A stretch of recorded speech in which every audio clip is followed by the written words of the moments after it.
ఐశ్వర్యమునైనను నాకు దయచేయకము, తగినంత ఆహారము నాకు చాలు. తగినంత ఆహారము చాలు. తగినంత ఆహారం అయితే మరి రేపొద్దున పిల్లలు ఎత్తుకుంటారు, నీ కాటికి తిండివి లేస్తుంది. నువ్వు చనిపోయితే మరి సంపాదించుకోకుండా నీ పిల్లలకు ఎవరు సంపాదిస్తారు అని పెద్దలు అంటారు కదా. అంతే కదా ప్రియ కుమారనా? ఇప్పుడు ఎట్లయ్యా నువ్వేమిటో చెప్తేవి, రేపొద్దున సంపాదించుకుని పిల్లలు ఓకుంటారా ఇట్లా అంటారు చాలామంది కదా. కానీ మరి వాక్యం చెప్తుంది కదా, రేపు గురించి ఆలోచించద్దండి, అది నీది కాదని. ఇక్కడ కూడా చెప్తుంది కదా వాక్యము. ప్రస్తుత గ్రంథంలో మనం చూస్తే పేదరికమనైనను ఐశ్వర్యమనైను మనకు వద్దు అంటే ధనవంతులుగా ఉండకూడదంట, ఇటు పెద్ద బీదవాళ్ళుగా ఉండకూడదంట. అంటే బీదలు వద్దు, ఇటు ధనవంతులు వద్దు. కానీ మనం ఏం చేస్తాం, ఎట్లా ధనవంతులు లేకుంటే మనకు ఎవడు ఇస్తాడు, ఎవడు పెడతాడు? దేవుడు మన మీద ఉన్నాడు, మనమే ఆయన మీద ఆధారపడి ఉన్నాం కాబట్టి ఏమి కావాలో ఆయనకు తెలుస్తుంది.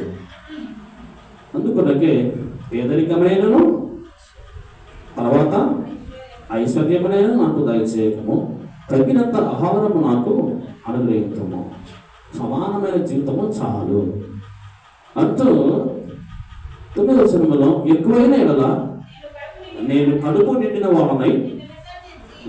చూడండి, ధనవంతులైతే ఏం చేస్తామంట, దేవుణ్ణి విసర్జిస్తామంట. కడుపు నుండి ఏం చేస్తామంట, ధనవంతుడమైతే కడుపు నుండి దేవుణ్ణి మరిచిపోతామేమో. అందుకొరకే తగినంత ఆహారము నాకు చాలు. దేవుడి వాక్యం చెప్తూ వచ్చారు. ధనవంతులుగా ఉంటే ఏమొస్తుంది, మంచిది కదా అని వాక్యం చెప్తుంది. ధనవంతుడమైతే నీవు కడుపు నిండి దేవుణ్ణి మర్చిపోతామంట. అందుకొరకే ఐశ్వర్యమైనను పేదరికమైనను వద్దు, తగినంత సమానమైన జీవితం నాకు దయచేయము. ఎక్కువైన ఎడలా నేను కడుపు నిండిన వాడనై నిన్ను విసర్జించి 9వ వచనములో యెహోవా ఎవడని అందునేమో. ఎక్కువైతే అంటే కడుపు నిండితే ఏం చేస్తాము, కడుపు నిండితే ఏం చేస్తున్నాము, చర్చి కూడా అన్నీ ఉంటే చర్చి ఖచ్చితమది. చాలామంది ఇప్పుడు డిఎస్ ఉంది కదా, డిఎస్ రాసే వాళ్ళల్లా కంట్రోల్గా వస్తారు, ఉద్యోగం వచ్చేస్తారు. అంతే కదా, డిఎస్ రాసే వాళ్ళు ఇప్పుడు టీచర్ పోస్టుల వరకు ఉద్యోగం వచ్చేంత వరకు కంట్రోల్గా చర్చికి వస్తారు. ఉద్యోగం వచ్చిన తర్వాత ఈ చర్చికి ఎవరైనా పాస్టర్ అంటే ఎవరో మాకు తెలియదు అంటారు కదా. తర్వాత మీ చర్చికి ఎంతమంది ఉంటారంటే నాకు తెలియదు అంటారు ఉద్యోగం వచ్చిన తర్వాత.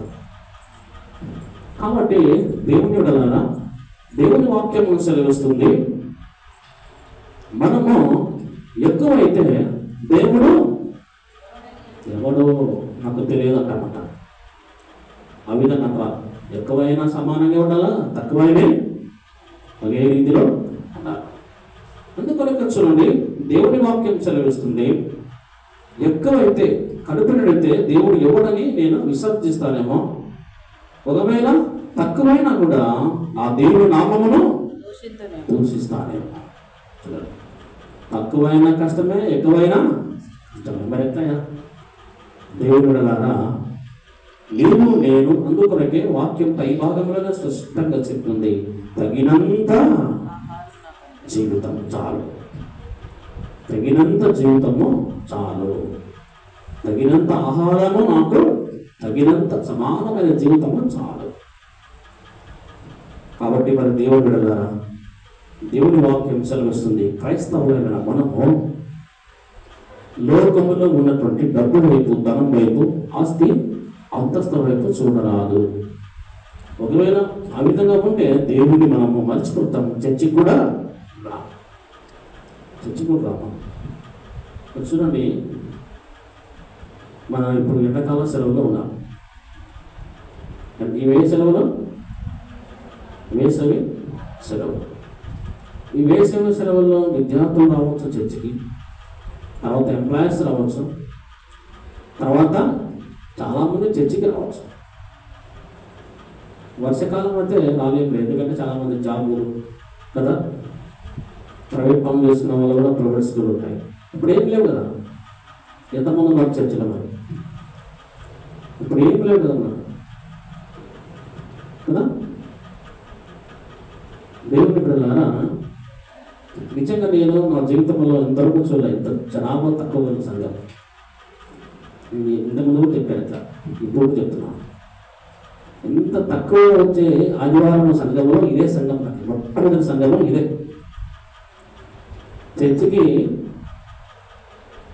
ఇంత తక్కువ వచ్చేటువంటి సంఘం నేను దీన్నే చూస్తున్నాను, మన సంఘమే చూస్తాను.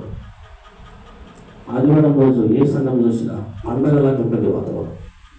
అసలు పక్కకు చర్చి దాంట్లో వస్తూ పోతూ ఉంటే బాగా ట్రాఫిక్ లా ఉంటుంది. మరి మన సంఘంలో ఎందుకు ఈ విధంగా అశ్రద్ధ నిర్లక్ష్యం? నేను ఎక్కువ పల్లెటూరులో చేసిన ఇదే నాకు టౌన్గా. అది టౌన్ చర్చ్ అంటే ఇదే. ఎప్పుడో టౌన్ చర్చ్ అంటే ఎట్లా ఉంటుంది అనుకోండి, ఆశ్చర్యపోయింది కదా. టౌన్ చర్చ్ కదా ఇది, ఎంత మంచిగా ఎంతమంది వస్తుంటారో. పల్లెటూరులో ఎక్కువ నేను పల్లెటూరులో సేవ చేస్తున్నాను. ఎంత పెద్ద సంఘాల్లోనే పెద్ద పెద్ద చర్చెస్ పల్లెటూరులో, తల్లి సంఘాలు చాలా జనాభా వచ్చేవారు. మరి ఆ విధంగా మనకు టౌన్ చర్చి పెద్ద చర్చి కాబట్టి జనాభా తగ్గట్టుగా చర్చికి రావాలి, ఖచ్చితంగా రావాలి. ఆ విధంగా చర్చికి రాకుండా ఉండడం మంచిది కాదు. నేను అప్పుడప్పుడు చింతిస్తుంటాను, ఆదివారం చాలా తక్కువ వస్తుంటారు మన చర్చిలో కదా.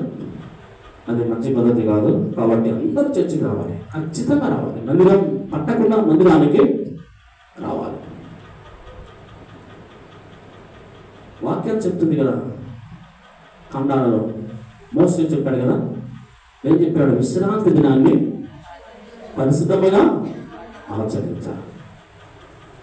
ఆ దినమున నీవైనను, తర్వాత నీ పనివారైనను, నీ పశువు అయినను ఏ పని చేయకూడదు. ఆ దినమున నీవు ప్రయాణము కూడా చేయరాదు. విశ్రాంతి దినము ప్రయాణం కూడా చేయకూడదంట. చూడండి, మళ్ళీ మీరేం చేస్తారో మీకు తెలుసు. ఆదివారమే మంచి దినం అని చాలా మంది ఊర్లో పోతుంటారు. మంచిది కాదు. ఆదివారం ఎవరు ఎక్కడికి వెళ్ళరాదు. మనం ఎక్కడైతే పుట్టి పెరిగామో అదే సందర్భంలో మనం ఏం చేయాలి? సహవాసంగా కూడుకొని దేవుని మహిమపరచాలి. ఈ దినాన్ని అశ్రద్ధ చేయాలి. ఇది వారంలో ఒక్కరోజు దేవుని కేటాయించాలి. ఇది ఖచ్చితంగా మనం ఏం చేయాలి? ఆదివారము ఎక్కడికి రావాలి? చర్చికి రావాలి. ఆదివారం ఖచ్చితంగా మనం ఏం చేయాలి? చర్చికి రావాలమ్మా, ఖచ్చితంగా రావాలి.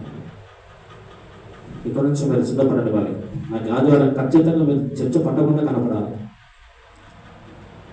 ఆదివారం ఏం చేయాలి? మీరు చర్చి పట్టకుండా రావాలి. వస్తారా? మరి లిస్ట్ నుంచి ఖచ్చితంగా రావాలి. ఆదివారం చర్చికి వస్తేనే ఆశీర్వాదం. నేను కాదు చెప్పేది, వాక్యం చెప్తుంది. ఆదివారం చర్చికి రాకుంటే వారు ఎలాంటి వాళ్ళంట? శపితమైపోతారట. ద్వితీయోపదేశ కాండంలో మనం చూస్తే విశ్రాంతి దినాన్ని ఎవరైతే పఠించారో దేవుడు వాళ్ళని ఏం చేశాడు? శపించాడు. ఇష్టం కాబట్టి చర్చికి వస్తేనే మీకు ఆశీర్వాదం. ఆదివారం చర్చికి రాకుంటే మీ ఇష్టం. దేవుని వాక్యం చూద్దాము. పరిశుద్ధ గ్రంథములో దేవుని బిడ్డలారా, ధనమును నమ్ముకుని వాడు ఏమైపోతాడంట? పాడైపోతాడు. ధనమును నమ్ముకుని వాడు ఏమైపోతాడంట? చూడండి, స్త్రీలు ఏం చేస్తారు? మరి బంగారు ముద్రనే వేసుకుంటారు కదా, వేసుకుంటారు కదా. మరి వాక్యం చెప్తుంది చూడండి, ధనం వైపు చూడకూడదట. అందుకొరకే ధనం ఉంటే నిద్ర పట్టదు మనకు. స్త్రీలు మీరు బంగారు వేసుకొని తిరగండి కదా, పోయేటప్పుడు మీకు ఏం జరుగుతుందో తెలియదు. దాని మీదే మీరు చూస్తుంటారు కదా, ఎవడు ఎత్తుకొని పోతాడు. మీ బ్యాగులో డబ్బులు ఉంటే కూడా దాని మీదే మీ దృష్టి. అందుకొరకే ధనం అనేది నిద్ర రానివ్వదు. మనిషిని అధోగతికి పట్టిస్తుంది. దానివల్ల మనసు సమాధానము ఉండదు. కాబట్టి ఆ ధనము లేకుంటే మనిషి ప్రశాంతంగా ఉంటాడని ఉద్దేశంతో వాక్యం చెప్తుంది. ధనం వైపు చూడొద్దండి, ప్రశాంతంగా బ్రతకండి అని వాక్యం చెప్తుంది. చూడండి, ధనమును నమ్ముకున్న వాడు ఏమైపోతాడంట? పాడైపోవును. ఎట్లా పాడైపోతే మా ఇంటి నిండా డబ్బు ఉంది, మరి మనం ఇంకా పాడైపోయినట్లయినా అంతేనా? మీరు డబ్బు ఉంది మాకు మా ఇంట్లో, మరి మేము పాడైపోయినట్లయినా? దేవుడు వాక్యం చెప్తుంది, ధనమును నమ్ముకుని వాడు పాడైపోవును. అదేవిధంగానే మొదటి తిమోతి పత్రిక 6వ అధ్యాయం, మొదటి తిమోతి పత్రిక 6వ అధ్యాయం, మొదటి తిమోతి పత్రిక 6వ అధ్యాయము 10వ వచనం చదువుకుందాం. మొదటి తిమోతి పత్రిక 6వ అధ్యాయము 10వ వచనం. ఎందుకనగా ధనాపేక్ష, చూడండి, ఎందుకనగా ధనాపేక్ష సమస్త కీడులకు మూలము. ఎందుకనగా ధనాపేక్ష సమస్త కీడులకు మూలము. ధనాపేక్ష, నీ దగ్గర ధనము ఉంటే నీకు కీడు తప్ప మేలు ఉండదు. జాగ్రత్త. అంటే నిద్ర పట్టదు, ఏమవుతుందో తెలియదు. నీ దగ్గర ధనం ఉంటే నీ చంపి ఎవరు ఎత్తుకొని పోతారో తెలియదు. డబ్బులు ఒకవేళ నీ దగ్గర ధనం ఉంటే నేను ఏం చేస్తానో తెలియదు, ఇరుగు పోవాలి. అట్టి పరిస్థితి ఉంటుంది ధనం అనేది. ఆ ధనం అనేది మానవుడిని అధోగతికి పట్టిస్తుంది కదా, విస్తరించడం చేస్తుంది మానవుడిని. ఈ ధనం అనేది మనుషుల్ని బాధపరుస్తుంది, సమాధానం లేని జీవితంగా మారుస్తుంది. అందుకొరకే ఈ వాక్యము చూస్తే, ఎందుకనగా ధనాపేక్ష సమస్త కీడులకు మూలం. కీడు కల్పిస్తుందంట ఈ ధనం. ఈ ధనం మీద నువ్వు అపేక్ష కలిగి జీవిస్తే అది నీకు కీడు తప్ప మేలు అనేది ఉండనే ఉండదని వాక్యం సెలవిస్తుంది. క్రైస్తవులై మనము ధనం మీద, ఐశ్వర్యం మీద, వెండి బంగారం మీద మనం ఆశ కలిగి ఉండరాదు. అదేవిధంగానే సామెతల గ్రంథం 15వ అధ్యాయము 16, సామెతల గ్రంథము 15:16, సామెతల గ్రంథము 15:16, 15:16. నెమ్మది లేకుండా విస్తారమైన ధనం ఉండుట కంటే యెహోవా యందలి భయభక్తులతో కూడా కొంచెము కలిగి ఉండుట మేలు. బాగా వినాలి. ధనము నీలో ఉన్నప్పుడు నెమ్మది లేకుంటే ఏ ప్రయోజనము? నీ దగ్గర ధనము, డబ్బు ఉంది కానీ నీ జీవితానికి నెమ్మది లేదు. ఏమి ప్రయోజనము? డబ్బు నెమ్మది లేనప్పుడు ఏ ప్రయోజనం? కానీ దేవుని యందు భయభక్తి కలిగి ఉంటే అదే చాలు. డబ్బు ద్వారా నీకు నెమ్మది రాదు, కానీ దేవుని మార్గంలో ఉంటే నీ జీవితానికి దేవుడు ఏమిస్తాడు? నెమ్మది. కొద్దిగా భక్తి కలిగి ఉంటే చాలన్న. నీకు విస్తారమైన డబ్బు ఉంటే నీ జీవితానికి మేలు లేదు, సమాధానం లేదు. కానీ కొద్దిగా నీ దగ్గర దేవుని భక్తి ఉంటే చాలు. కొంచెం భక్తి ఉంటే డబ్బు నెమ్మది ఇవ్వలేదు, కానీ దేవుని యొక్క మార్గము మనకు ఏమిస్తుందంట? నెమ్మదిని, సమాధానం ఇస్తుంది. నెమ్మది లేకున్నా విస్తారమైన ధనముండుట కంటే, నెమ్మది లేకున్నా విస్తారమైన ధనముండుట కంటే, దేవుని యందలి భయభక్తులతో నుండుటే మేలు, నుండుటే మేలు. మాధుర్యమే నా ప్రభుతో జీవితం కదా. దేవుని ద్వారా డబ్బు ఉన్నా కూడా నీకు నెమ్మది లేకుంటే ఏమి ప్రయోజనము? కాబట్టి దేవుని మార్గంలో నీకుంటే అది నీకు నెమ్మది కలుగుతుంది అని వాక్యము స్పష్టంగా సెలవిస్తుంది. అందుకనే డబ్బు మనకు సమాధానం ఇవ్వదు, కానీ దేవుడిలో ఉంటే మనకు సమాధానము, నెమ్మది వస్తూ ఉంది. ఇతరులకు మనం చదివాము యాకోబు పత్రికలో. యాకోబు పత్రికలో 4వ అధ్యాయము 11వ వచనం చదువుదాం. యాకోబు పత్రిక 4వ అధ్యాయము 13వ వచనం. యాకోబు పత్రిక 4:13.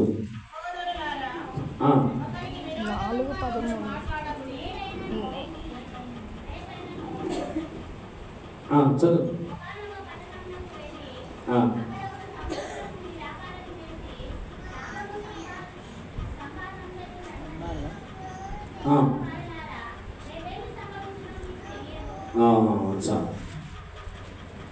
దేవుని వాక్యాన్ని స్పష్టంగా మనం చూస్తున్నాము. దేవుని బిడ్డలారా, రేపేమి సంభవించునో మీకు తెలియదు. అంటే డబ్బు సంపాదించము రండి అని చెప్పుకొని వారులారా, డబ్బు ధనము కూర్చుకుందామని చెప్పుకొని వారులారా, మనకు ఆస్తియే డబ్బే శాశ్వతమని చెప్పుకొచ్చున్న వారులారా, రేపేమి జరుగుతుందో అది నీకు తెలియదు. 14వ వచనంలో రేపేమి సంభవించునో నీకు తెలియదు. సరే, పై భాగంలో మనం చూస్తే 12వ వచనంలో రేపైనను ఒకానొక పట్టణంలోకి వెళ్ళి అక్కడ 1 సంవత్సరం నుండి వ్యాపారము చేసి లాభము సంపాదితము రండని చెప్పుకున్న వారలారా, వెళ్ళి డబ్బు సంపాదించము రండి అని చెప్పుకొస్తున్న వారలారా, డబ్బు సంపాదించాలని చెప్పుకున్న వారలారా, ఆ డబ్బుని మీ దగ్గర ఉంది, కానీ రేపు ఏమి జరుగుతుందో అది నీకు, ఆ డబ్బు నేను ఈ లోకాన్ని కదా, ఆ డబ్బు నీకు పరలోకం ఇవ్వదు. ఆ డబ్బు అనేది నీకు శాశ్వతమైనటువంటి పరిష్కారం ఇవ్వదు. దేవుని బిడ్డలారా, అందుకొరకే రేపు ఏమి జరుగుతుందో అది నీకు తెలియదు. డబ్బు శాశ్వతము కాదు. క్రైస్తవ జీవితాన్ని అనుసరిస్తున్న మనము డబ్బు శాశ్వతము కాదు. అందుకొరకే 5వ అధ్యాయం 1వ వచనంలో ఇదిగో ధనవంతులారా, నీ మీదకి వచ్చడి ఉపద్రవములను గురించి ప్రలాపించి ఏడువడి. కానీ మన మధ్యలో ఎవరు ధనవంతులు లేరు లెక్క. ధనవంతులారా, మనం మీద వాళ్ళమే, అయినా మీద వాళ్ళకి ఉండడం మంచిది అనిపిస్తుంది. పరిశుద్ధ గ్రంథంలో మనం చూస్తే దేవుని బిడ్డలారా, ఈ ధనము అనేది 3వ వచనంలో 3వ లైన్లో చూస్తే అంత్యదినములందు ధనమును కూర్చుకొట్టేది. 3వ వచనం 3వ లైన్లో అంత్యదినములందు మనం ఉన్నాము. ఈ అంత్యదినములలో ఈ ధనము కూర్చుకొనుట శాశ్వతము కాదు. అంత్య దినాల్లో ఉన్నాం. ఈ ధనము శాశ్వతము కాదు. ఎందుకంటే వాక్యం చెప్తుంది రేపు ఏమి జరుగుతుందో, మనం చనిపోతామో బ్రతుకుతామో తెలియదు. ఒకవేళ డబ్బు నీ దగ్గర ఉంది, కానీ ఆ డబ్బు ఉన్నా కూడా నువ్వు చనిపోతే ఏ ప్రయోజనం? ప్రయోజనం ఉందే? ఒకవేళ డబ్బు ఉంటే ఆ డబ్బు పరలోకం ఇస్తుందని ఇవ్వదు కదా. ఇస్తుందా? ఇవ్వదు. అనుకున్నచ్చు పరలోకం లేకుండా పర్లేదు, కానీ నా పిల్లలు బ్రతుకుతారు కదా అనుకోవచ్చు. కరెక్టే, మంచిదే, ఆలోచించేది మంచిదే.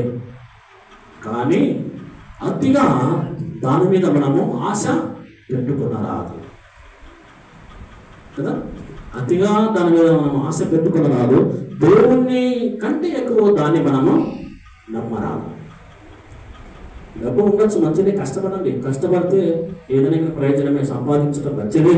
కానీ అతిగా ఆశ ఉండరాదు. దేవుని కంటే ఎక్కువగా దాన్ని మనము ప్రేమించరాదు. డబ్బే డబ్బే డబ్బే నాకు శాశ్వతం అని మనము దానిలో ఉనిపోకూడదు.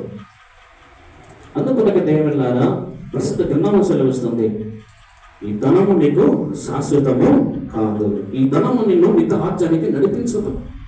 చూడండి, జెఫన్యా గ్రంథంలో మనం చూస్తాం.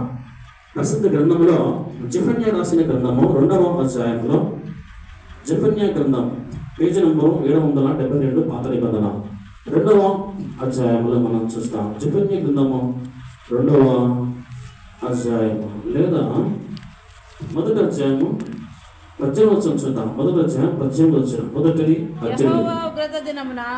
యెహోవా ఉగ్రత దినమున తమ వెండి బంగారములు వారిని తప్పింపలేకపోవును. చాలు. నా దగ్గర డబ్బు ఉంది కదా, ధనం ఉంది కదా, వెండి బంగారం ఉంది కదా, ఇది ఉంది కాబట్టి దేవుడు నన్ను పరలోకానికి తీసుకుని వెళ్తాలే అంటే ఇక్కడ ఏమని రాయబడిందంటే, నీ దగ్గర వెండి బంగారము డబ్బు ఉంది, కానీ ఈ డబ్బు నిన్ను పరలోకానికి తీసుకొని వెళ్ళదు. ఆ దినమున ఈ డబ్బు నిన్ను నరకాన్ని తప్పించదంట. చూడండి, అక్కడ రాయబడింది, వెండి బంగారములు నిన్ను తప్పింపలేవు. రోసాగ్ని చేత భూమి ఎంతగా దహింపబడను, హఠాత్తుగా ఆయన భూనివాసులందరినీ సర్వనాశనము చేయబోయే కాలము వస్తుందంట. ఆ దినమున నాకు డబ్బు ఉంది కదా, బంగారం ఉంది కదా, చాలా దండిగా బంగారం సంపాదించాను, చాలా దండిగా వెండి సంపాదించాను, పేరు నిండా డబ్బులు ఉన్నాయి, నాకు ఎంతో ఆస్తి ఉంది, మంచి మంచి సౌందర్యం అందమైంది అని నువ్వు అనుకుంటే అది నిన్ను ఆ దినం నుంచి తప్పించదు. ఆ డబ్బును మీరు ఆధారపడి జీవిస్తే, ఆ డబ్బును నమ్ముకుంటే అది పరలోకానికి నడిపించదు అని ఇక్కడ మనం చూస్తాం. ఆ వెండి బంగారం నీకు నిత్య జీవాన్ని తీసుకురాదు, పరలోకాన్ని ఇవ్వదు అని ఇక్కడ మనం చూస్తాం. అందుకని క్రైస్తవ జీవితాన్ని అనుసరిస్తున్న మనము డబ్బు, ధనము, ఆస్తి పాస్తులు, ఐశ్వర్యము, ధనము, దీని మీద మనము ఆశ పెట్టుకొనరాదు. సామెతల గ్రంథంలో మనం చూసాం, తగినంత సమానమైన జీవితము చాలు. ఎక్కువైతే కష్టమే, తక్కువైనా కష్టమే. మానవునికి జీవితం గురించి వాక్యం చెప్తుంది ఇక్కడ. ఎక్కువైనా కూడా మానవుడు కష్టమేనంట, తక్కువైనా కూడా మానవుడు మాటినంట. చూడండి, వాక్యం చెప్తుంది మనుషుల గురించి. అంటే ఎంత తెలియపడడం అని ముందుగానే ప్రసిద్ధంగా మన గురించి పసిగట్టేది వాక్యం కదా. ఎక్కువైతే ఏం చేస్తామంట, ఎవడో దేవుడు అంటామంట. తక్కువైతే కూడా ఇదేం దేవుడు అనైనా చర్చికి ఎప్పుడు పోతుంటాను, ఉపవాసం ఉంటాను, నాకు ఏమి లేదని దూషిస్తామాట కదా. చూడండి, అందుకొరకే ఎక్కువైన కష్టమే, తక్కువైన కష్టమే, తగినంత ఆహారము, తగినంత సమానమైన జీవితం నాకు చాలు.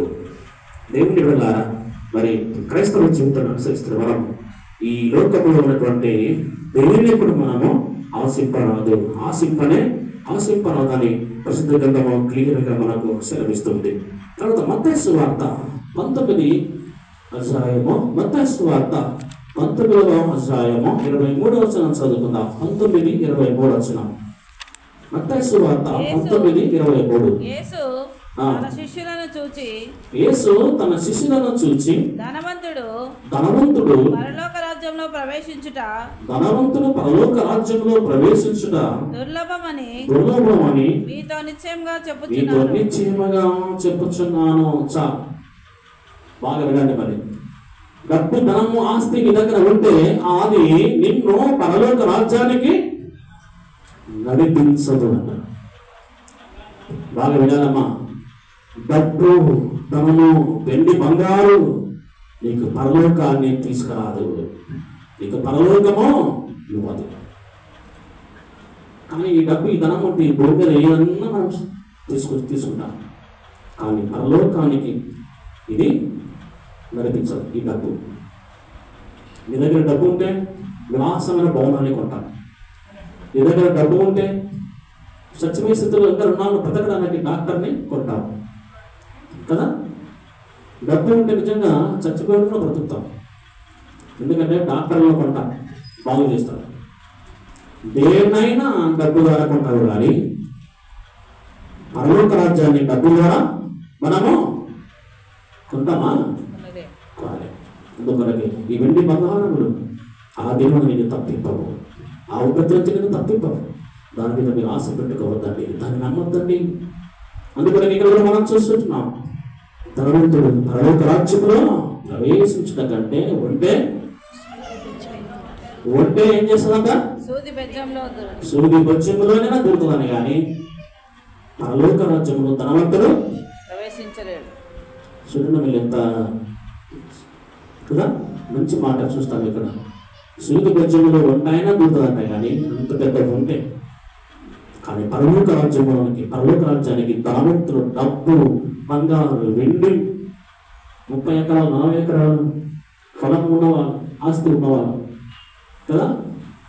నాకు 5 బిల్డింగ్లు 10 బిల్డింగ్లు ఉన్నాయి, 5 సెంట్లు 10 సెంట్లు 20 సెంట్లు 40 సెంట్లు ఆస్తి ఉంది కదా. తర్వాత నాకు బిల్డింగ్ ఉంది, ఇదంతా ఉంది కదా అని వినవిగితే అది నేను పరలోకానికి తీసుకొని పోదు. పరలోకానికి తీసుకుంటుందా? తీసుకోదు. కాబట్టి దాని మీద మనం అతిగా ఆసక్తురారాదు. అందుకే ధనవంతులారా మీ మీదకి వచ్చే ఉగ్రతల గురించి ఆలోచించండి. ధనవంతులారా, రేపు ఏమి జరుగుతుందో మీకు తెలియదు, దాని విషయం మీరు ఆశించద్దండి. ధనం మీద మీరు ఆశ పెట్టుకుని ఉండొద్దండి, క్రైస్తవులకు తగదు. దేవుడు చెప్తున్న మాటలు. అదేవిధంగానే 6వ అధ్యాయం మత్తయి సువార్త 6వ అధ్యాయము 19. మత్తయి సువార్త 6:19. మత్తయి సువార్త 6వ అధ్యాయము 19. భూమి మీద మీ కొరకు ధనమును కూర్చుకున్నవద్దు.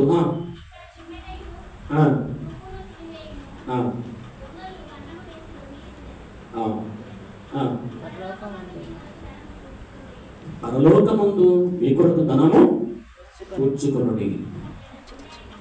చాలు. దేవుని వాక్యము స్పష్టంగా సెలవిస్తుంది. దేవుని పిల్లారా, ప్రసిద్ధ గ్రంథంలో మనం చూస్తే 6వ అధ్యాయము 19వ వచనములో మంచి మాట మనము చదవగా విన్నాము. భూమి మీద మీ కొరకు ధనము కూర్చుకోవద్దు. ఎందుకు కూర్చుకోవద్దు? ఆ డబ్బు మీ దగ్గర ఉంటే ఆ డబ్బును దొంగలు ఏం చేశారట? కన్నం వేశారట. ఒకవేళ తీసుకుని పోతే మంచిదే, ఆ డబ్బు తీసుకుని పోతే మంచిదే. కానీ పొడిచి చంపిపోతే డబ్బు మాయ, మంచి అది పరిస్థితి. ధనం అనేది ఆ దుస్థితిని కనిపిస్తుంది అన్నమాట. అందుకనే ఇక్కడ చెప్తుంది వాక్యం, దొంగలు కన్నం వేస్తారట. ఆ డబ్బు తీసుకుని పోతే మంచిది, డబ్బుతో పాటు మనిషిని కూడా తీసుకుని పోతారు. అంత దుస్థితి తామిస్తుంది ఈ డబ్బు అనేది. అందుకొరకే దాని మీద మనము ఆధారపడరాదు, డబ్బు వైపు చూడరాదు. ఈ డబ్బు పరలోకానికి నిన్ను నడిపించదు అనే మాటలు మనము చక్కగా చూడగలిగినాం. ఇంతకు మనం చదివాము ధనము గురించి. ఈ ధనమును నమ్ముకున్న వాడు ఏమైపోతాడంట? పాడైపోవను. ఇదంతా కూడా చదువుకున్నాం కదా. సామెతల గ్రంథంలో ఒకే మాట మనం చదువుకున్నాం. సామెతలు 11వ అధ్యాయము 28వ వచనంలో ధనమును నమ్ముకున్న వాడు పాడైపోవును. చాలు. చూడండి, ప్రసిద్ధ గ్రంథంలో ధనమును ఆశించి నష్టపోయినటువంటి కొంతమంది జ్ఞాపకం ముగించేసుకుందాం. సమూయేలు గ్రంథంలో నుంచి, మొదటి సమూయేలు గ్రంథం, ప్రసిద్ధ లేఖన భాగంలో నుంచి మొదటి సమూయేలు గ్రంథం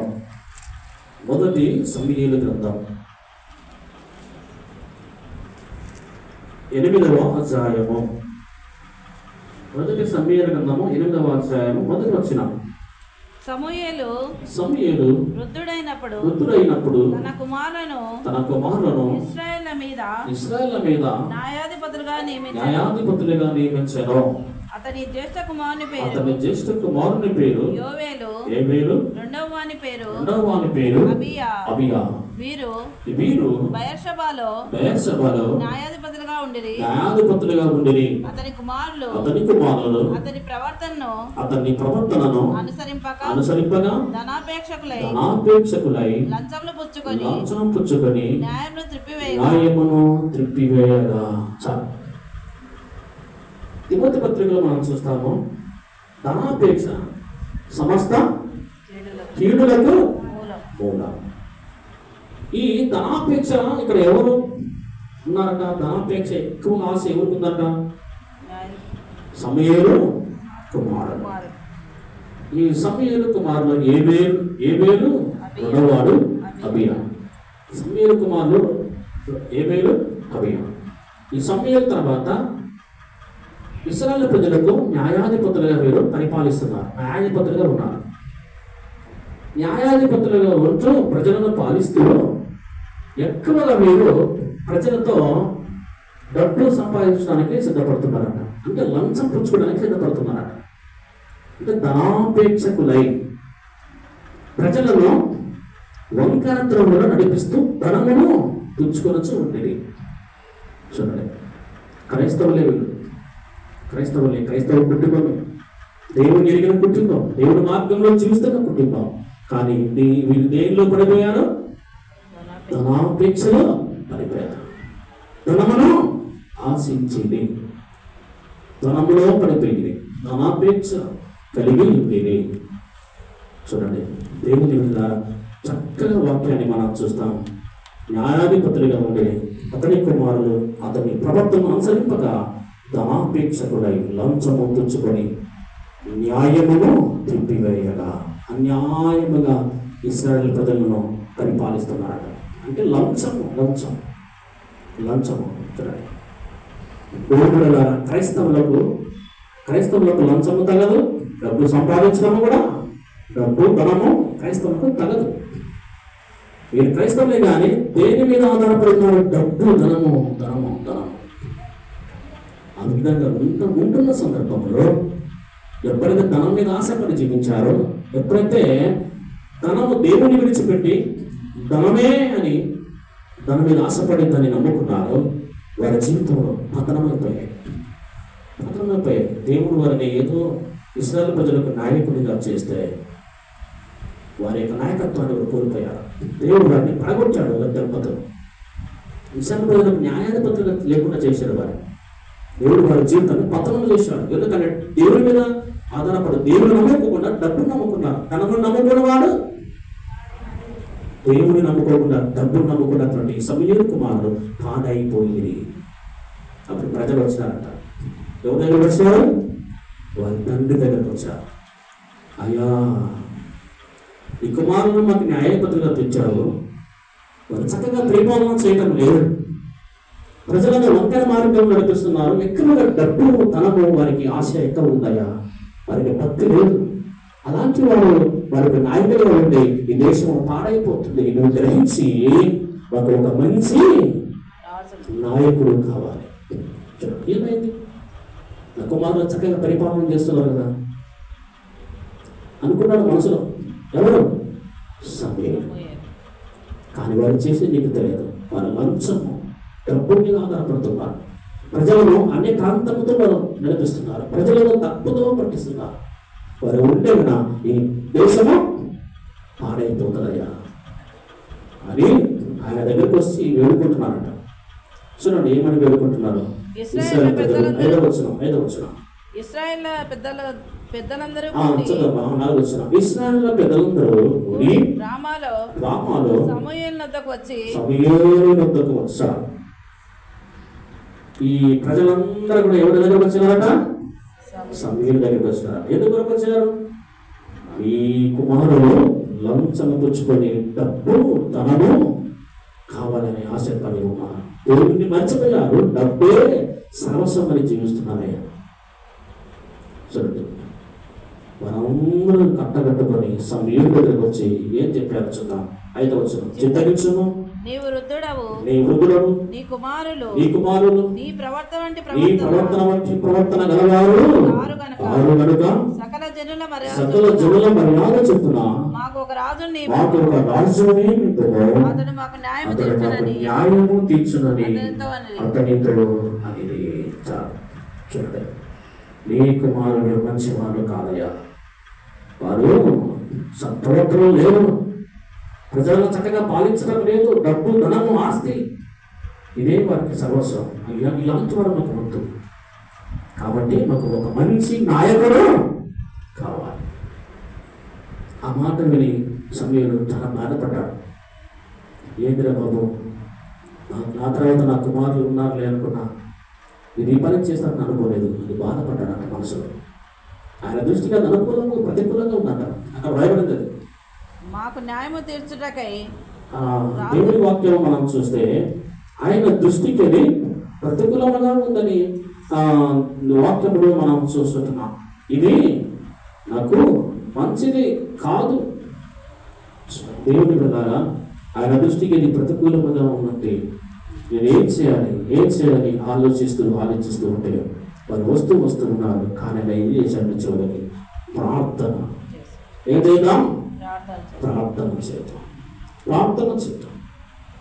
ప్రార్థన చేద్దాం అన్నాడు. అంతే.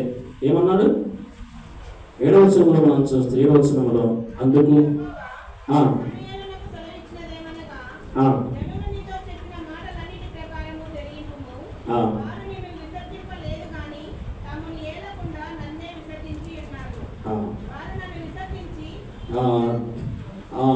పై భాగంలో మనం చూస్తాము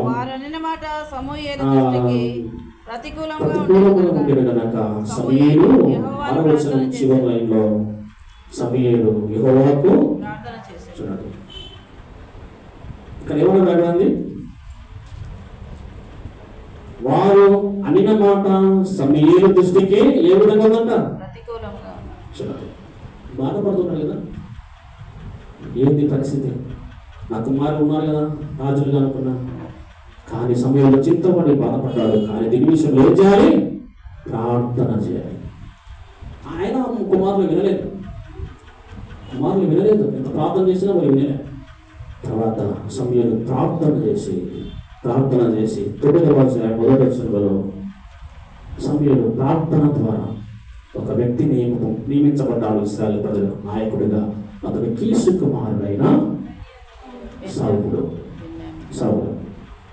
సమూయేలు కుమారుడు దేవుడు ఏం చేశాడు? ద్వేషించాడు. వారి జీవితాన్ని పతనం చేశాడు. ఎందుకంటే వారు దేవుని నమ్ముకున్నారు. దేవుని నమ్మలేదు. దేన్ని నమ్మారు? ధనము నమ్ముకున్న వాడు ఏమైపోతాడు? పాడైపోకుండా. క్రైస్తవులే మంచి క్రైస్తవ కుటుంబం, దేవుడు ఎరిగిన కుటుంబం దేంట్లో పడిపోయింది?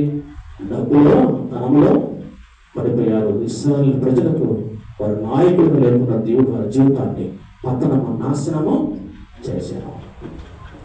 ధనాపేక్షలై నశించి నాశనమైనటువంటి సమూయేలు కుమారుడు. తర్వాత పరిశుద్ధ గ్రంథంలో ఇంకో వ్యక్తిని మనం జ్ఞానం చేసుకుందాం. కృత నిబంధనలో ఒక వ్యక్తిని మనం జ్ఞానం చేసుకుందాం.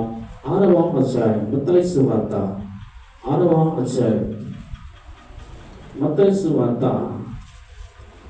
6వ అధ్యాయము 33వ వచనము. కాబట్టి మీరు ఆయన రాజ్యమును నీతిని మొదట వెదకుడి. దేవుని వాక్యాన్ని మనం చూస్తాము. మనకు ఏమి కావాలనో అది నెరవేర్చబడిందంట. మనకు ఏం కావాలో అది నెరవేర్చబడుతుంది. కాబట్టి మనం ఏం చేయాలంట? ఆయన రాజ్యమును ఆయన నీతిని మొదట వెదకండి. అప్పుడు అవన్నీ మీకు అనుగ్రహింపబడును. కాబట్టి మీరు మొట్టమొదటిగా డబ్బులు కాదు, ధనములు కాదు మీరు వెదకాల్సింది ఆయన రాజ్యము, ఆయన నీతిని వెదకండి. అప్పుడు మీకు ఏమి కావాలో పరలోకమందున మీ తండ్రికి తెలుసు. అందుకొరకే డబ్బుల గురించి మీరు విచారణ పడద్దండి. వీటి గురించి ఏం తెలియదు తెలియదు అంటూ పై భాగంలో మనం చూస్తాం. పక్షులు మనం చూడండి, వింటలు పై వచనాల్లో మనం చూస్తాం. కానీ వాటిని నేను పోషిస్తున్నాను కదా, మీరు వాటికంటే శ్రేష్ఠులు కారా? నా మీద ఆధారపడి ఉండండి, నన్ను నమ్ముకోండి, మీకు ఏం కావాలో అది ఇస్తా అంటున్నాడు దేవుడు. అందుకొరకే రేపటి దినం నుంచి మీరు విచారించద్దండి. మీరు దేవుడి మీద ఆధారపడి దేవుని వాక్యములు మనకుంటే ఏమి కావాలనో అది సహాయం చేసి దేవుడని వాక్యము స్పష్టంగా సెలవిస్తూ ఉంది. చూద్దాము. అదే విధంగానే ప్రస్తుత గ్రంథంలో లూకాసు వార్తలో ఒక వ్యక్తిని మనం జ్ఞాపకం చేసుకుని దేవుని వాక్యాన్ని ముగించేసుకుందాం. 19వ అధ్యాయము లూకాసు వార్త 19వ అధ్యాయము లూకాసు వార్త 19వ అధ్యాయము 6వ వచనము చదువుదాం. 6వ వచనం. అతడు త్వరగా దిగి సంతోషముతో ఆయనను చేర్చుకొనెను. చాలు బాగా 19వ అధ్యాయంలో ఇక్కడ ఏ వ్యక్తి ఉన్నాడు? 19వ అధ్యాయంలో ఏ వ్యక్తి ఉన్నాడు? ఎవరు? జక్కయ్య. ఈ జక్కయ్య కూడా సమూయేలు కుమారుడు లాగానే ఏం చేసేవాడు? ఉద్యోగం చేసేవాడు. సుంకపు గుత్తదారుడు, ఇన్కమ్ ట్యాక్స్ ఆఫీసర్గా ఉన్నాడు. ఎవరు? జక్కయ్య కదా. ఇన్కమ్ పన్ను వసూలు చేసి ఉద్యోగపడతాడు. ఇన్కమ్ ట్యాక్స్ ఆఫీసర్ ఎవరు? జక్కయ్య. ఇతడు ఏం చేశాడంటే దేవుని ఎరగక మునుపు లంచం బాగా పుచ్చుకొని పాపం చేసినాడు. అంటే డబ్బు బాగా అమ్మాడు, డబ్బే సర్వస్వం. కానీ యేసు ప్రభు దగ్గరికి వచ్చిన తర్వాత ఏమన్నాడు చూద్దాం. యేసు ప్రభు దగ్గరికి వచ్చిన తర్వాత అతడు ఏం చేశాడు? చదువున్నాం. దేవుని వాక్యాన్ని మనం చూస్తున్నాము. 6వ వచనం నుంచి మనం చూస్తే అతడు దేవుని దగ్గరకు వచ్చిన తర్వాత ప్రభువా, ప్రభు ఇదిగో 8వ వచనం, ఇదిగో ప్రభువా నా ఆస్తిలో సగం బీదలకు ఇచ్చుచున్నాను. నేను ఎవరినిద్దైనా నేను అన్యాయముగా దేనినైనా తీసుకుని ఎడలా అతనికి 4 గంటలు మరలా చెల్లింతునని ప్రభువుతో చెప్పాను. తాడు చేసిన లంచము, డబ్బు, ధనము అదంతా కూడా ఒప్పుకున్నాడు. ఇది డబ్బు శాశ్వతం కాదు, ఈ ధనము శాశ్వతం కాదు. అయ్యా ప్రభువా, నేను అన్యాయముగా డబ్బు సంపాదించాను, ఈ డబ్బు నాకు వద్దు, డబ్బు నాకు వద్దు. చూడండి, అన్యాయమైన డబ్బు నాకు వద్దు. ఈ డబ్బు నీ రాజ్యానికి నడిపించదు. ఈ డబ్బు ఉంటే నీ దగ్గరికి నేను రాలేను, నువ్వు నా దగ్గరకు రావు. డబ్బంతా కూడా వదులుకొని నీ దగ్గరికి వస్తున్నానయ్యా, ఈ డబ్బు నాకు వద్దు. అంతా విసిరి పాడేసిన ఎవరికి? డబ్బంతా పాడేశాడు. ఇక పాడేసి ఎవరి దగ్గరికి వచ్చాడు? జక్కయ్య యేసు ప్రభు దగ్గరికి వచ్చాడు. వచ్చిన వెంటనే జక్కయ్యతో దేవుడు అన్న మాటలు 9వ వచనంలో, అందుకు యేసు ఇతడును ఇతడును ఆ కుమారుడే. చాలు. దేవుని విడలా దేవుని వాక్యం విన్నాం కదా. డబ్బు, ధనము, ఆస్తి, అంతస్తు మనకు మేలు చేయదు, సమాధానం ఇవ్వదు. జక్కయ్య మనలాంటి మనుషులు డబ్బు మీద, ధనం మీద ఆశపడి ఉన్నాడు. కానీ దేవునితో తన జీవితాన్ని గడపలేకపోయాడు. డబ్బు తన జీవితానికి సుఖము ఇవ్వలేదు, సమాధానం ఇవ్వలేదు. అసమాధానం, అసుఖము, పరలోక రాజ్యాన్ని చేరటానికి డబ్బంతా కూడా విడిచిపెట్టి యేసు ప్రభు దగ్గరకు వచ్చాడు. అయ్యా, ఈ డబ్బు నాకు శాశ్వతం కాదు, ఈ డబ్బు నాకు వద్దు. దేవుని దగ్గరకు వచ్చాడు, తన పాపం ఒప్పుకున్నాడు. నీవే నాకు కావాలి, నిన్నే నమ్ముకుంటా, నీవే నాకు కావాలి. అప్పుడు ఎప్పుడైతే డబ్బుని విడిచిపెట్టి యేసు ప్రభు దగ్గరకు వచ్చాడు, యేసు ప్రభు అంటున్నాడు, నీవు నా కుమారుడు, అబ్రహాము కుమారుడు. చూడండి, నీవు నా కుమారుడు. దేవుడి దగ్గర అలాంటి బిరుదు మనకు కావాలి. దేవుడు ఒప్పుకునే భక్తులుగా ఉండాలి. నీవు కూడా నా కుమారుడవే, నీవు కూడా నా కుమార్తెవే అనాలి దేవుడు. అంటే ఏం చేయాలి? మనం డబ్బు మీద మనము ఆశ పెట్టుకునరాదు. ఎందుకంటే మనకు తెలుసు కదా, ఆంధ్రప్రదేశ్ సంగీతంలో ఓ పాట పడతాం కదా, మనల మానే కేవలమునా మేడమీదెలు ఎన్నున్నా మదిలో యేసు లేకున్నా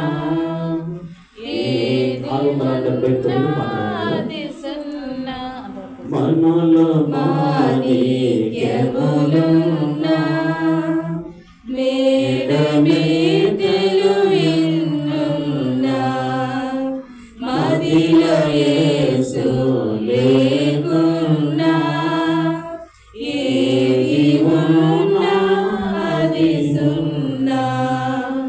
చదువులలో చదివున్నా, పదవులెన్నో చేస్తున్నా, విద్యున్నా, బుద్ధివున్నా, జ్ఞానమున్న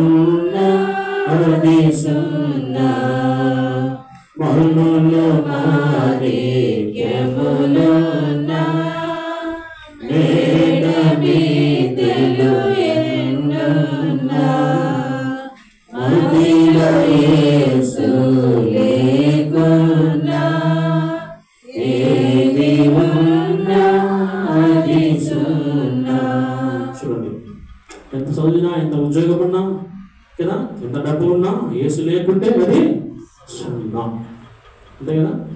కాబట్టి మరి దేవుడు ఈ ధనములని అందుకొరకే ధనవంతుడు పరలోక రాజ్యంలో ప్రవేశించకంటే సూది బొజ్జములో ఉంటుంది కూడా సులభము. దేవుని బిడ్డలారా, పరిస్థితి గ్రంథములో పాత నిబంధన కాలంలో డబ్బును ఆశించి నాశనమైన కుటుంబము సమీయుడు కుటుంబం. కొత్త నిబంధనలో డబ్బు వైపు చూడకుండా దేవుని దగ్గరికి వచ్చి ఆశీర్వాదం పొందుకున్న జక్కయ్య కుటుంబం. జక్కయ్య అనే భక్తుడు. జక్కయ్యలాగా మనము డబ్బును విడిచిపెట్టి యేసు ప్రభు దగ్గరికి వద్దామా? సమీయుడు కుమారులాగా డబ్బులోనే పడిపోయి దేవుని విడిచి మన జీవితాన్ని పత్రము తెచ్చుకుందామా? ఏ విధంగా ఉందామో ఆలోచించుకోవాలి. అందుకే ధనవంతులారా, మీ మీదకి వచ్చే ఉగ్రత గురించి ఆలోచించండి. డబ్బు సంపాదించుకున్న వాళ్ళ రేపు ఏమి జరుగుతుందో మీకు తెలియదు. ధనము నమ్మకుండా వారా నీ పాడైపోతా. దానిపై చూడకు. ఒకవేళ ధనాపేక్ష నీళ్ళు ఉంటే నీ సమస్తమైన కీడులకు మూలమే. అది నీకు కీడు కలిగిస్తుంది కానీ మేలు చేయదు కదా. చూడండి దేవుడులారా, డబ్బు నీ దగ్గర ఉంటే నీకు నిద్ర, సుఖము, సంతోషం అనేది లేదే లేదు. కాబట్టి దేవుడు అందుకొరకే నెమ్మది లేకుండా విస్తారమైన ధనం ఉండట కంటే యెహోవా యందు భయభక్తి కొంచెము కలిగి ఉంటే అది మేలంట. చూడండి, ఎంత డబ్బు ఉంటే నీకు మేలు ఉండదంట, సమాధానం ఉండదు. దేవుని భక్తి నీకు ఉంటే అదే నీకు నెమ్మది వస్తుంది. అందుకొరకే ఒక్క కీర్తన కాలంటాడు,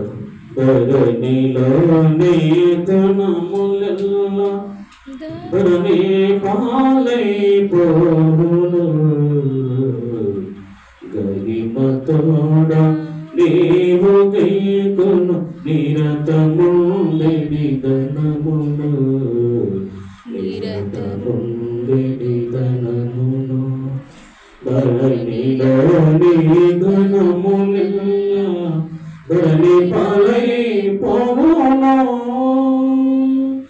విడువు నీదు పాపములలో తడవు చేయబోకుమి, విడువు నీదు పాపములలో తడవు చేయబోకుమి, విడువకున్నా నీకు కలుగ వేదనాది కంబుపో, వేదనాది కంబుపో, ధరణిలోని ధనములెల్ల ధరణి పాలైపోను, గరిమతోడ నీవు గైకొను నిరతముండెడి ధనమును, ధరణిలోని ధనములెల్ల ధరణి పాలైపోను కదా. మన డబ్బంతా కూడా ఏమైపోతుందంట? భూమి పాలైపోతుందంట. అంతేనా? అంతే కదా. కాబట్టి దేవుని ద్వారా ఎప్పుడు ఏమి జరుగుతుందో మనకు తెలియదు. కాబట్టి డబ్బును నమ్ముకోకుండా కదా, ఆస్తిని నమ్ముకోకుండా అదే నాకు దేవుడు అనకుండా దాన్ని విడిచి యేసుప్రభు దేవుడు నమ్ముకుందాం. దేవుడి సర్వస్వము, దేవుడు నాకు అంతని ఆయన దగ్గర వద్దాం. పరలోక రాజ్యంలో ఆయన వారసులుగా ఉండడానికి మనము సిద్ధపడదాం. ధనము, డబ్బు, బంగారు, వెండి ఇది నీకు పరలోకాన్ని తీసుకొని పోదు. ఆ డబ్బు, ఆ వెండి, ఆ బంగారు దేవుడు నీలో ఉంటే పరలోకానికి వెళ్తాం. కాబట్టి బంగారు నమ్మొద్దు, వెండి నమ్మొద్దు, డబ్బు నమ్మొద్దు. దేవుడు నమ్ముకో. పరలోక రాజ్యానికి వారసులుగా జీవించడానికి సిద్ధపడాలి. అంత్య దినాల్లో, కడవ దినాల్లో ఉన్నాం. ఈ దుర్దినాలలో దేవునితో మన జీవితాన్ని సహవాసం చేద్దాం. జక్కయ్యలాగా అంతా విసిరి పారేద్దాం. యేసుప్రభు దగ్గరకు వచ్చి ఈ దేవుని దగ్గర ఈయన నా కుమార్తె, ఈయన నా కుమారుడని పేరు తెప్పించుకొని ఆయనతో పాలివారు కావడానికి మనం సిద్ధపడదాం. అటు కృప భాగ్యము చేరవచ్చిన మనందరికీ పరిశుద్ధాత్మ దేవుడు తోడైంది నడిపిస్తున్నదాకా ప్రార్థన చేసుకుందాం. పరమసుదాం, ప్రార్థన చేద్దాం. మొక్కలు